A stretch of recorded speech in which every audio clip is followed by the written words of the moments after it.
চাচি আমাকে একবার বলেছিলেন যে তিনি অন্ধকারে একা থাকতে খুব ভয় পান। তাই তিনি প্রায়ই আমাকে তার ঘরে ডেকে নিয়ে যেতেন।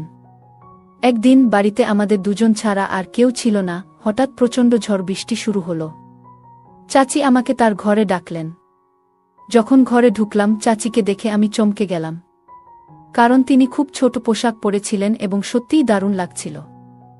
চাচা তখন কয়েক মাসের জন্য বাইরে গিয়েছিলেন কাজের খাতিরে। চাচি আমাকে একদিন অন্ধকারের অজুহাতে তার ঘরে ডেকেছিলেন। এক রাতে যখন আমি ও চাচি একসাথে ঘুমাচ্ছিলাম, মাঝরাতে হঠাৎ করে আমি কিছু অদ্ভুত অনুভব করলাম। চোখ খুলতেই যা দেখলাম তাতে আমি অবাক হয়ে গেলাম। চাচি, আমার নাম কুনাল, আমি 20 বছর বয়সী।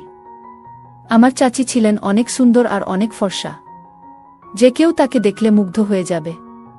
চাচাও তার রূপের প্রেমে পড়ে তাকে বিয়ে করেছিল। চাচি সব সময় মডার্ন ড্রেস পরতে ভালোবাসতেন, যা তাকে আরও আকর্ষণীয় করত। বন্ধুরা, রেডি হয়ে যাও, আজকের গল্পটা অনেক বেশি স্পেশাল। আশা করছি তোমাদের ভালো লাগবে। দয়া করে গল্পগুলো ভালো লাগলে ভিডিওটি লাইক, শেয়ার এবং চ্যানেলটি সাবস্ক্রাইব করো প্লিজ। একাদশ শ্রেণীর পরীক্ষা দেওয়ার পরে আমার ছুটি শুরু হয়েছিল, তাই আমি মা বাবার কাছে অনুমতি নিয়ে চাচি ও চাচার বাড়িতে ছুটি কাটাতে যেতে চেয়েছিলাম। চাচার বিয়ে মাত্র 3 মাস আগে হয়েছে, তাই আমার বাবা মা আমাকে সেখানে যেতে নিষেধ করেছিলেন। কিন্তু আমি অনেক বছর ধরে চাচার বাড়িতে যাইনি, এমনকি তাদের বিয়েতে যেতে পারিনি, কারণ তখন আমার পরীক্ষার সময় ছিল। চাচার সঙ্গে দেখা করার জন্য আমি খুব আগ্রহী ছিলাম এবং নতুন চাচিকে দেখতেও চাইছিলাম। বাবার কথা ছিল যে আমরা পরে কখনো দেখা করতে পারব, কিন্তু আমি তখনই যেতে চাইছিলাম। শেষ পর্যন্ত অনেক বুঝিয়ে বাবা চাচার বাড়িতে যাওয়ার জন্য রাজি করালাম। মাঝে মাঝে ভাবি, হয়তো ভালো হতো যদি তখন চাচার বাড়িতে না যেতাম, কারণ এত কম বয়সে চাচি আমার সাথে এমন কিছু করবে যা আমি ভাবতেও পারিনি। একটি নতুন অভিজ্ঞতার সন্ধানে আমার জীবনে একটি গুরুত্বপূর্ণ দিন এসেছিল।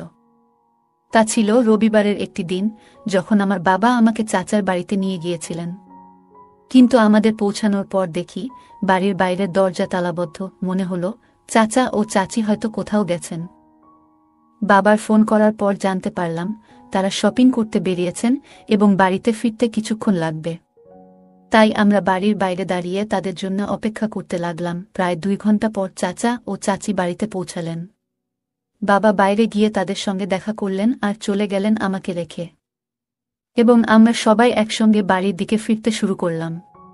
চাচি তখন স্কার্ফ দিয়ে মুখ ঢেকেছিলেন এবং চাচার বাইকে বসেছিলেন। বাড়িতে ঢোকার পর চাচি স্কার্ফটি খুলে ফেললেন। আমি দেখতে পেলাম চাচি যেন কোনো সিনেমার নায়িকার মতো লাগছিলেন, খুবই সুন্দর। চাচা ছিলেন সাধারণ দেখতে, কিন্তু চাচি সত্যিই আকর্ষণীয় ছিলেন। অন্যদিকে চাচা হঠাৎই আমাকে ডাকলেন, কুনাল, কি দেখছ তুমি? অনেকক্ষণ ধরে তোমাকে ডাকছি। তার ডাকে আমি কিছুটা অপ্রস্তুত হয়ে গেলাম, তবে দ্রুত সামলে নিয়ে বললাম, আমি ভালো আছি, এবং চাচাকে আলিঙ্গন করলাম। এতদিন পর আমাকে দেখে চাচা খুবই খুশি হলেন, আর চাচিও স্নেহে জড়িয়ে ধরলেন আমাকে। মনে হচ্ছিল যেন আমরা অনেক দিনের পরিচিত। এখন 2 দিন ধরে চাচার বাড়িতে ছিলাম। চাচি আমার প্রতি পুরোপুরি যত্নশীল ছিলেন এবং আমার জন্য সবকিছু ঠিক রাখছিলেন। চাচা ও চাচিকে দেখে মনে হচ্ছিল আমি নিশ্চয়ই আমার ছুটির পুরো সময় এখানে কাটাব।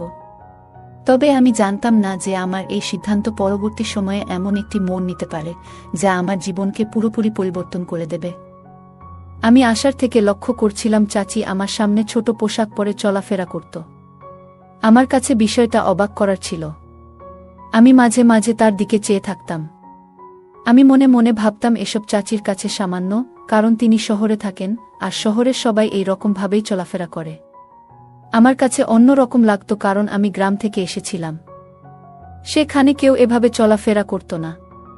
আমি আসার পর থেকেই চাচি আমার অনেক কাছাকাছি থাকতে শুরু করছিল। তার এমন ব্যবহারে আমি মাঝে মাঝে ভাবতাম আমরা অনেক আগে থেকেই পরিচিত। 3য় দিন সকালে আমি যখন ঘুম থেকে উঠলাম, তখন বেলা 8টা। ঘরে বেরিয়ে দেখি চাচা ব্যাকপ্যাক গুছাচ্ছেন। তাকে ব্যাকপ্যাক করতে দেখে আমি জিজ্ঞাসা করলাম, চাচা, আপনি এত সকালে কোথায় যাচ্ছেন? চাচা বললেন যে তাকে একটি জরুরি কাজে 2 মাসের জন্য বিদেশে যেতে হচ্ছে। আমি হতাশ হয়ে বললাম, কি বলছেন চাচা? আমি তো এখানে মাত্র 2 দিন হলো এসেছি, এবং আপনি এত তাড়াতাড়ি চলে যাচ্ছেন। আমি আপনাকে যেতে দেব না। চাচা আমাকে বোঝাতে লাগলেন এটা আমার জন্য একটি গুরুত্বপূর্ণ সুযোগ। যদি আমি এটি হারিয়ে ফেলি তাহলে আমি নিজেকে মূর্খ মনে করব। এই প্রজেক্টে কাজের অভিজ্ঞতা আমাকে ভবিষ্যতে একটি ভালো পদে এনে দিতে পারে। চাচার কথার গুরুত্ব বুঝতে পেরে আমি আর কিছু বললাম না। বললাম, ঠিক আছে, আজ সন্ধ্যায় আমি বাবাকে জানিয়ে দিচ্ছি এবং আমি নিজে বাড়ি চলে যাব। বাবা এসে আমাকে নিয়ে যাবে। কারণ আপনি না থাকলে আমি এখানে থেকে কি করব? চাচা বললেন, কুনাল, এখন আমি চলে যাচ্ছি। তুমি এখানেই থাকবে এবং তোমার চাচির খেয়াল রাখবে। আমার ফিরে আসা পর্যন্ত তোমাকে এখানেই থাকতে হবে। তার কথা শুনে আমি অবাক হয়ে গেলাম। চাচা না থাকলে আমি আর চাচি এই বাড়িতে একা কিভাবে থাকব? চাচা আরও বললেন, মনে রেখো, তোমার চাচি অন্ধকার থেকে ভয় পায়, তাই তাকে যে কোনোভাবে সাহায্য করতে দ্বিধা করবে না। আমি তখন কিছুটা অস্থির হয়ে পড়েছিলাম। এবং চাচি মানে অন্ধকারের ভয়, এটা আমার কল্পনাতেও ছিল না। চাচি সম্পর্কে এই নতুন তথ্য আমাকে কিছুটা হতাশ করেছিল। প্রথমে তো আমি রাজি হতে চাইছিলাম না, কিন্তু চাচা জোর করার জন্য তার কথা আমাকে শুনতেই হলো। তারপর আমি চাচির দিকে তাকালাম। আমার কথা শোনার পর চাচি আমার দিকে তাকিয়ে অদ্ভুতভাবে হাসছিলেন। মনে হলো আমার এখানে থাকার কথা শুনে তিনি অনেক খুশি হয়েছিলেন। আমি চাচাকে সাহায্য করতে লাগলাম তার কাপড় গুছিয়ে রাখতে এবং পরে তাদের বিমানবন্দরে পৌঁছে দিতে। চাচাকে বিদায় জানিয়ে আমি এবং চাচি বাড়িতে ফিরলাম। বাড়িতে তখন শুধু আমি এবং চাচি। আমি চাচার সঙ্গে শহরে ঘুরে বেড়ানোর পরিকল্পনা করেছিলাম, কিন্তু চাচার বেরিয়ে যাওয়ায় সবটা ভেস্তে গেল। তবে এটি ভাবার চেয়ে বেশি গুরুত্বপূর্ণ হল, চাচির সঙ্গে থাকার অভিজ্ঞতা অপেক্ষাকৃত বিশেষ হতে পারে। চাচা চলে যাওয়ার পর রাতে নিজের ঘরে বসে মোবাইলে গেম খেলছিলাম। কিছুক্ষণ পর গেম খেলে বিরক্ত লাগায় ভাবলাম টিভি দেখা যাক। তাই বসার ঘরে গিয়ে টিভি চালিয়ে বসলাম। একটু পর চাচি এসে হেসে বললেন, কিরে কুনাল, চাচা চলে যাওয়ার পর কি তোমার এই বাড়িতে মন বসছে না? চাচি আমার পাশে এসে বসে গল্প করতে থাকলেন। তার কথাগুলো শুনতেও আমার অনেক ভালো লাগছিল। আমি ভাবিনি যে চাচি আমার সাথে এত ফ্রি হয়ে কথা বলবেন। একদিন চাচি আমাকে বললেন, চলো বাইরে একটু ঘুরে আসি। তারপর তিনি স্কুটার নিয়ে বের হলেন এবং আমাকে আইসক্রিম খেতে নিয়ে গেলেন। আমি চাচির পেছনে বসেছিলাম, হঠাৎই আমার হাত অজান্তে তার কোমরে স্পর্শ করে। এতে চাচি খানিকটা অস্বস্তিতে পড়েন, তাই আমি দ্রুত হাত সরিয়ে নিই। কিন্তু পরে চাচি নিজেই আমার হাত ধরে কোমরের কাছে রাখলেন। আমি ঠিক বুঝতে পারছিলাম না এটার মানে কি হতে পারে। আইসক্রিম খেয়ে ফিরে আসার সময় বাড়িতে ঢুকে দরজা বন্ধ করার পর হঠাৎ ঘরের সব আলো নিভে গেল। চারপাশ অন্ধকারে ঢেকে গেল মুহূর্তেই। আমি তখন চাচির পিছনে দাঁড়িয়েছিলাম, ভয়ে চাচি আমাকে শক্ত করে ধরে ফেললেন। তার এই আচরণে আমি কিছুটা বিস্মিত হয়ে গেলাম। বড় হওয়ার পর এমন অভিজ্ঞতা আগে কখনো হয়নি। বুঝতে না পেরে আমি স্থির হয়ে দাঁড়িয়ে রইলাম। চাচি প্রায় 5 মিনিট ধরে আমাকে জড়িয়ে ধরেছিলেন এবং তারপর হঠাৎ করে আলো আবার চলে এলো। আলো আসতেই তিনি সোজা হয়ে আমাকে ছেড়ে দিয়ে বললেন, মাফ করে দাও, অন্ধকারে আমি ভয় পেয়েছিলাম, এবং মৃদু হাসি দিয়ে তার ঘরে চলে গেলেন। আমি হতভম্ব হয়ে গিয়েছিলাম এবং ভাবছিলাম যে এখানে ঠিক হচ্ছে না। কিছু সময় পরে চাচার বলা কথা মনে পড়ল। চাচা বলেছিলেন, চাচি অন্ধকারে ভয় পান এবং তোমার দায়িত্ব তার দেখভাল করা। তখন বুঝলাম, চাচি আমাকে অন্ধকারের অজুহাত দেখিয়ে জড়িয়ে ধরেছিলেন। রাতের বেলা আমি ঘরে গিয়ে শুয়ে পড়লাম, কিন্তু চাচি কথা বারবার আমার মনে চলে আসছিল। তিনি ছিলেন বেশ আধুনিক, আর আমি তো এক গ্রামের ছেলে, তাই তার আচরণগুলো আমার জন্য খুবই বিশেষ লাগছিল। হয়তো তার কাছে সামান্য ছিল। পরের দিন সকালে উঠে দেখি চাচি রান্নাঘরে চা তৈরি করছেন। তার দিকে তাকাতে কিছুটা অস্বস্তি হচ্ছিল, কারণ তিনি এখনও রাতের নাইট ড্রেস পরে রান্না করছিলেন এবং তিনি মনে হয় আমাকে তাচ্ছিল্য করছিলেন।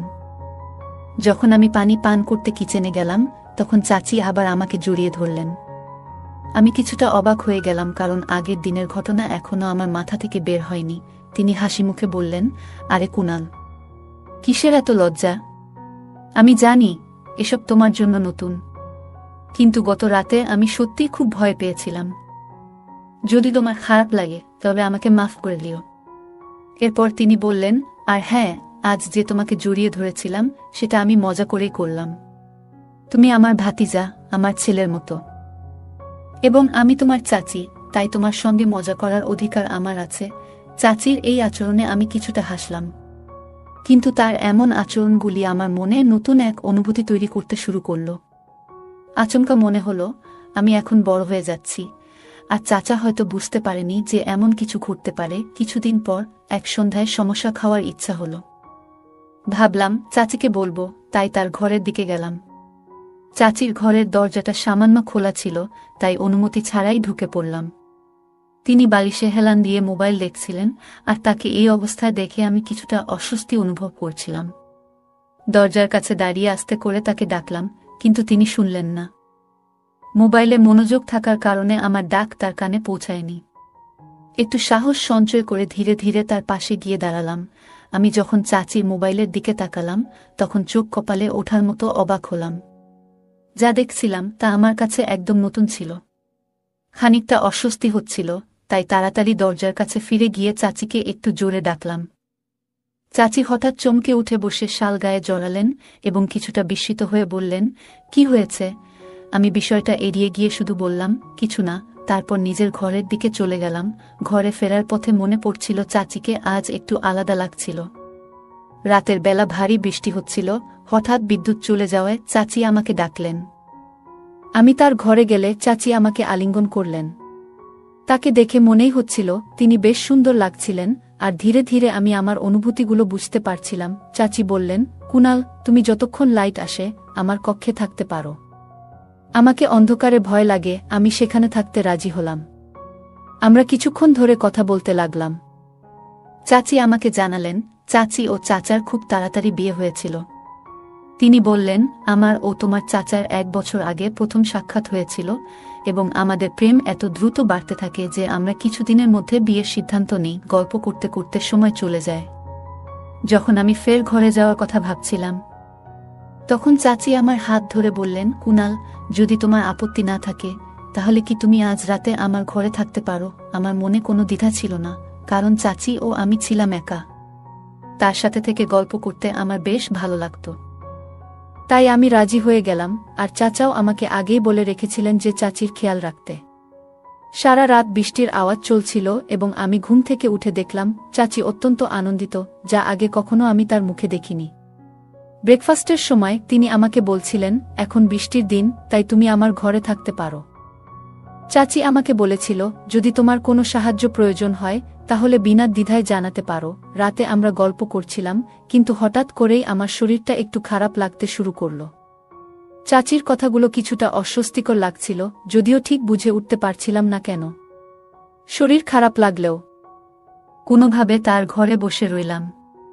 এখানে আসার পর থেকে চাচি আমাকে রোজ রাতে 1 গ্লাস করে দুধ পান করতে দিতেন, আর আজও তিনি দুধের গ্লাস নিয়ে আসলেন।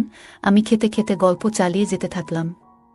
একসময় অজান্তেই ঘুমে ঢুলতে শুরু করলাম, আর কিছুক্ষণ পর ঘুমিয়ে পড়লাম। চাচির সৌন্দর্য যেন মনে গেঁথে যাচ্ছিল, তবে মনেও নানা রকম চিন্তা ভিড় করছিল। তার পরের দিন এর কথা মনে একটা অদ্ভুত অনুভূতি হচ্ছিল যখন দেখলাম চাচি বাইরে গেছেন আর তার ফোনে বারবার কল আসছে। হঠাৎ পেটে আবার ব্যথা শুরু হলো। আমি তখন বাবাকে ফোন করে জানালাম যে বাড়ি ফিরতে চাই। বাবার কথায় চাচি কিছুটা বিরক্ত হয়ে বললেন, কি, তোমার চাচা কি তোমাকে বলেনি যে আমাকে দেখতে হবে? এখনই যেতে পারবে না? চাচির কথা শুনে আমি কিছুটা হতবাক হয়ে গেলাম। কোনো সম্পর্ক আর কি দেখার কথা, সবকিছু যেন জট পাকিয়ে গেল।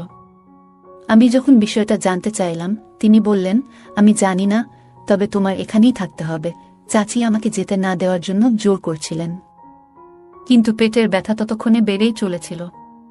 এই অবস্থায় আমি বেশ অস্থির হয়ে উঠেছিলাম, কারণ ব্যথাটা কমার কোনো লক্ষণ ছিল না। চাচি প্রতিদিন নতুন কোনো কিছুতে নিজেদের আনন্দিত রাখার চেষ্টা করছিলেন, কিন্তু আমি বুঝতেই পারছিলাম না কেন আমি এমন অনুভূতি পাচ্ছিলাম।